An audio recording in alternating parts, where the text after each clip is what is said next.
3.1 trillion खरब की बात कर रहे हैं कि जो अलाउंसेस के अंदर जा रहा है। अब आपके जब पेट पे आप पत्थर बांधेंगे और चीखें निकलेंगी तो ये जहन में रखिएगा कि 170 अरब रुपए का मिनी बजट पेश करने वाले डार साहब आपसे तो कुर्बानी मांग रहे थे, तकरीबन सारा का सारा बोझ अवाम पर ही डाल चुके हैं। तो पहले ही महंगाई के हाथों आप सब मजबूर हैं, लेकिन इस सब के साथ ये हकीकत है कि आपकी खून पसीने की कमाई अशाफिया के अल्ले तलल्ले पर खर्च हो रही है।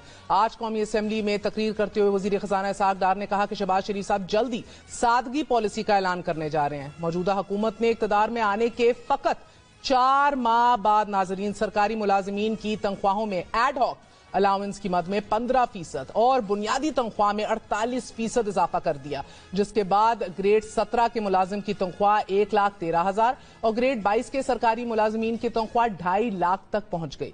तनख्वाहों में फ्री बिजली, गैस, पेट्रोल, दीगर मराद शामिल नहीं है। ये वो सरकारी मुलाजिमीन हैं कि जिनका काम आवाम की खिदमत करना है, और ये हमारा बताना आपको मकसद ये है क्योंकि आज जब चीखें निकल रही हैं अवाम की, तो जो करने वाले काम थे वो आपके सामने रख रहे हैं।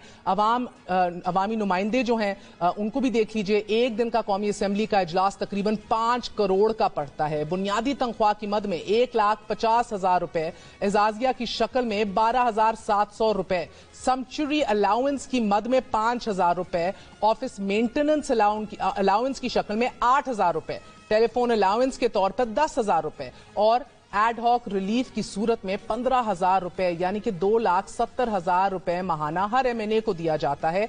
कन्वीनियंस अलाउंस देख लें तो इसके 2,000, डेली अलाउंस के 4,800 और हाउसिंग अलाउंस के 2,000, ये तीनों अलाउंस मिला के 8,800 रुपए यौमिया बनते हैं। फ्री ट्रैवल है, इसमें मुफ्त सफर की मद में 3 लाख रुपए के सफरी वाउचर्स हैं या 90,000 रुपए कैश भी हर साल इन्हें दे दिया जाता है। बिजनेस क्लास के 25 रिटर्न टिकट्स उनके हल्का इंतखाब से नजदीक तरीन एयरपोर्ट से इस्लामाबाद तक दिए जाते हैं, जबकि पार्लिमानी लॉजेस में रिहाइश, 1300 सीसी की गाड़ी, 300 लीटर का पेट्रोल, इन तमाम मराद के अलावा है। ये जहन में रखिए कि काटने वाली चीजें ये थी बिकॉज मेजॉरिटी ऐवान में वो लोग हैं जो ये सब कुछ अफोर्ड कर सकते हैं। ये लोग जब मेंबर नहीं रहते तो ग्रेड 22 के बराबर मेडिकल सहूलियात, शोहर एहलिया के लिए ताहयात, ब्लू पासपोर्ट्स भी दे दिए जाते हैं कि अब दुनिया भर के आप सफर करें और वो भी किसी रोक रुकावट के बगैर।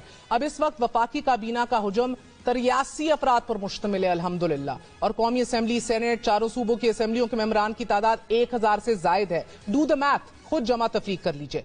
पाकिस्तानी अवाम जो है उस पर उसकी इन तनख्वाहों के और मर्रात के अलावा एक बोझ ऐसा भी है जो हम उठाते हैं जिसे पेंशन का नाम दिया जाता है। वैसे तो IMF शर्त के बावजूद अदलिया और अफवाज पाकिस्तान के एसेट्स एंड रिटर्न्स को इस्तिस्ना तो दे दिया गया, मगर सुप्रीम कोर्ट का जज 4.5 लाख से 8 लाख रुपए पेंशन वसूल करता है, जो कि आखिरी तनख्वाह का 70% होता है, जबकि इसमें telephone allowance, house rent allowance, 2,000 बिजली के मुफ्त यूनिट्स, 300 लीटर पेट्रोल, रिहाइश गाह के लिए गार्ड्स, ड्राइवर, अर्दली और बिला मुआवजा पानी तनख्वाह के अलावा हैं।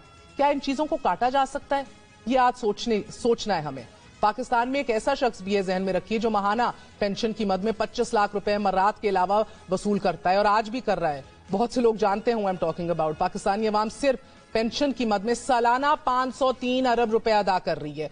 इन दीज टाइम्स नाज़रीन, ये इस मुल्क का अलमिया है और इस गरीब अवाम का नसीब है कि हर आने वाला वजीर खजाना गुज़िश्ता वजीर खजाना पर इल्जाम धर देता है, अपना दामन साफ और पाक कर लेता है। आज तकरीर के इख्तिताम पर वजीर खजाना इसहाक डार ने कहा कि अल्लाह हमारा हामी और नासिर हो, मगर मैं ये दुआ कर रही हूँ आज कि अल्लाह आपका हामी और नासिर हो, क्योंकि मिनी बजट के बाद आने वाली महंगाई बहुत से घरों में जलने वाले चूल्हे ठंडे कर देगी।